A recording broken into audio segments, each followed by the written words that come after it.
যুবুৰ আপোনাৰ কাখলৈ আহিছো আমি এই বিশেষ সমিতিখনৰ বিষয়ে জানিব বিচাৰিছো যিখন সমিতি ইতিমধ্যে ঠিক কৰি দিয়া হৈছে যিখন সমিতি আসলতে বিজেপিয়ে এই সমিতিখনৰ জৰিয়তে বাছনি কৰিব আমি আপোনাৰ জৰিয়তে জানিব বিচাৰিছো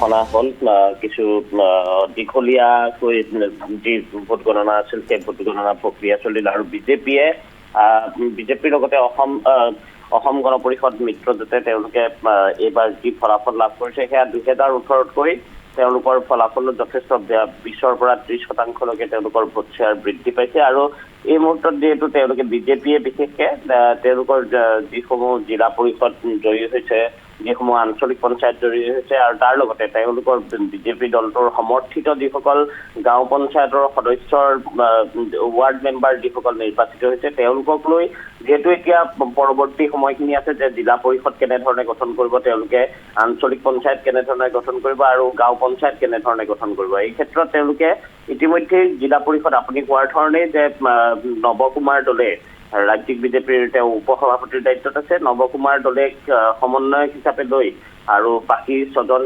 যিকেইগৰাকী তাৰ ভিতৰত ডাক্তৰ ৰাজদীপ ৰয় তেওঁ শিলচৰৰ প্ৰাক্তন সাংসদ আৰু তপন কুমাৰ গগৈ যোৰহাটৰ প্ৰাক্তন সাংসদ আৰু গুৱাহাটীৰ বৰ্তমানৰ সাংসদ বিজুলী কলিতা মেধি আৰু অসম বিজেপিৰ তিনিগৰাকী সাধাৰণ সম্পাদক পুলক গোহাঁই পল্লৱ লোচন দাস আৰু দীপ্তিৰঞ্জন শৰ্মাক লৈ এই কমিটিখন গঠন কৰিছে আৰু তেওঁলোকে প্ৰথম কথা যে জিলা পৰিষদৰ অধ্যক্ষ উপাধ্যক্ষ কোনোবাই মন গ'লে হৈ যাব নোৱাৰে বহু সময়ত তেনেকুৱা ধৰণৰ এটা কথা চলে প্ৰক্ৰিয়া চলে যে কিছু য'ত যিগৰাকী আচলতে জিলা পৰিষদৰ অধ্যক্ষ হ'ব লাগে ক'ৰবাত তেওঁ হ'বলৈ নাপায় কাৰণ তেনেকুৱা ধৰণৰ কিছু ৰাজনীতি থাকে কিন্তু এইবাৰ বিজেপিৰ স্পষ্ট কথা যে তেওঁলোকে জিলা পৰিষদৰ অধ্যক্ষ আৰু উপাধ্যক্ষ নিৰ্বাচন তেওঁলোকৰ এখন নিৰ্দিষ্ট কমিটি তেওঁলোকে এই যিখন কমিটি সমন্বয় কমিটি এই সমিতিখনে তেওঁলোকে যাব জিলাসমূহলৈ যাব আৰু জিলাসমূহত গৈ যিগৰাকী জিলা সভাপতি থাকিব বিজেপিৰ তেওঁলোকৰ সৈতে কথা পাতিব স্থানীয় বিধায়ক যিকেইগৰাকী থাকিব বিধায়কসকলৰ সৈতে কথা পাতিব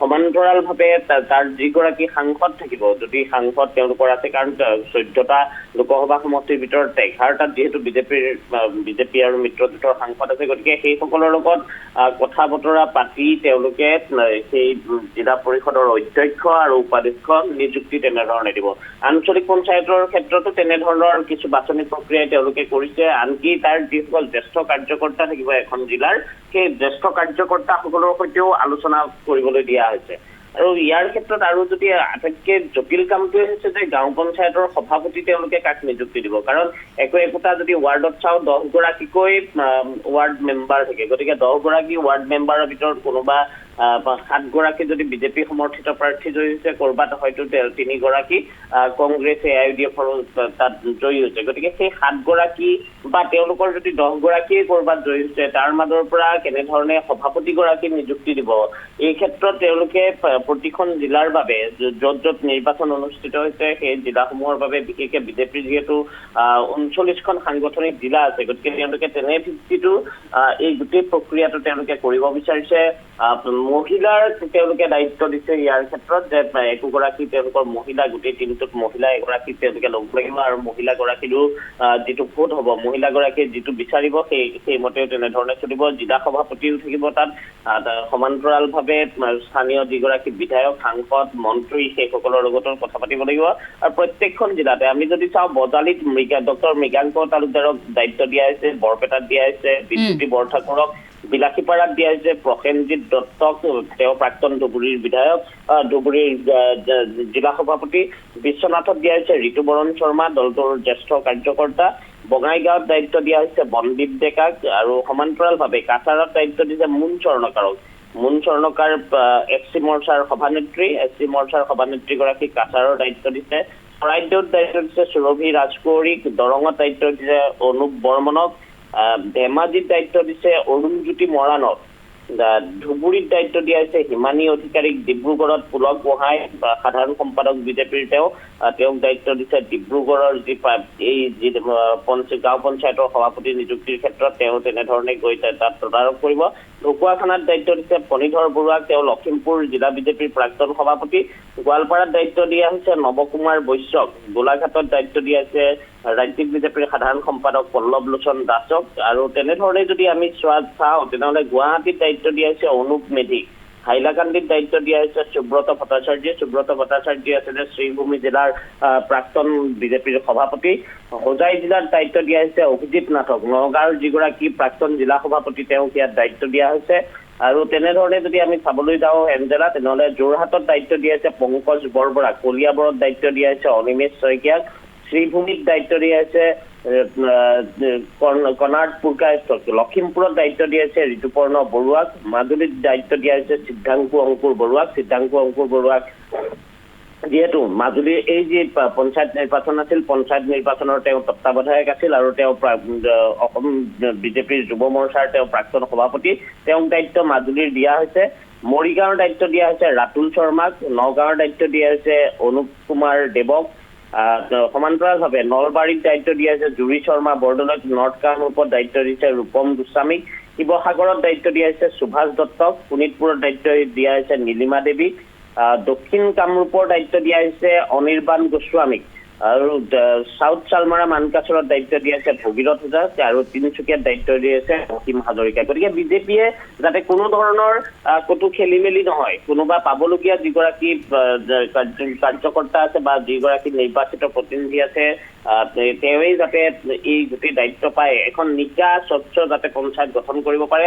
আৰু যিহেতু সন্মুখত ২৬ৰ নিৰ্বাচন আছে, গতিকে বিজেপিয়ে এইখিনিতে কোনো ধৰণৰ ৰিস্ক তেওঁলোকে ল'ব বিচৰা নাই বা পৰৱৰ্তী সময়ৰ বাবেও পঞ্চায়তক লৈ যাতে কোনো ধৰণৰ খামখিয়ালিৰ সৃষ্টি নহয় এনেবোৰ কাৰণতে।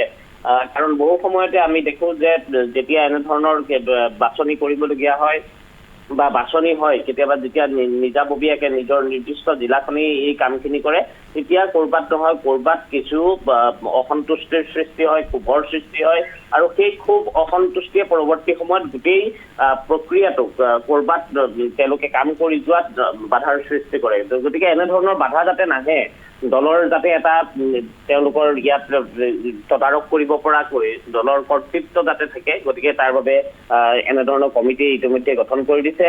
আৰু হয়তো অসম গণ পৰিষদ আৰু মিত্ৰ দলসমূহৰ লগতো এই বিষয়টোত নিশ্চিতভাৱে এই যিসকল দায়িত্বত আছে, দায়িত্বত থকা লোকসকলে কথা পাতিব আৰু কথা পাতি যাতে তেওঁলোকে সুশৃংখলভাৱে গোটেই প্ৰক্ৰিয়াটো আগবঢ়াই লৈ যাব পাৰে, তাৰ বাবে এনেধৰণৰ ব্যৱস্থা কৰিছে। আৰু আপুনি যদি মন কৰে তেনেহ'লে মুখ্যমন্ত্ৰী ডক্টৰ হিমন্ত বিশ্ব শৰ্মা আৰু ৰাজ্যিক বিজেপিৰ সভাপতি দিলীপ শইকীয়াৰ যিখন সংবাদমেল আছিল, সেই সংবাদমেলখনতো একে শেষত ৰাজ্যিক বিজেপিৰ সভাপতিগৰাকীয়ে এই কথাটো উল্লেখ কৰিছিল যে এইবাৰ কোনো হওঁ বুলি ভাবিলেই ক'ৰবাত সভাপতি হ'ব নোৱাৰে, ক'ৰবাত কাৰোবাক মেনেজ কৰি কোনো সভাপতি হ'ব নোৱাৰে।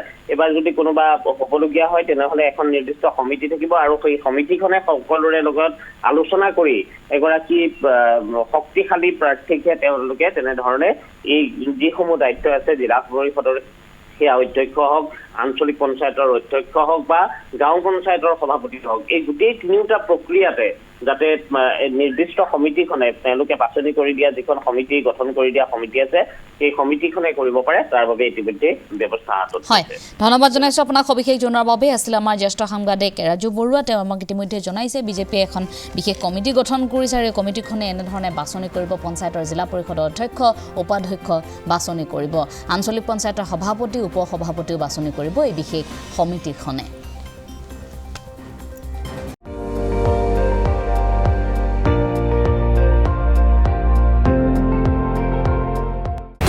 আপুনি চাই আছে ND24, সৰ্বশ্ৰেষ্ঠ নহয় সৰ্বোত্তমৰ দৌৰ।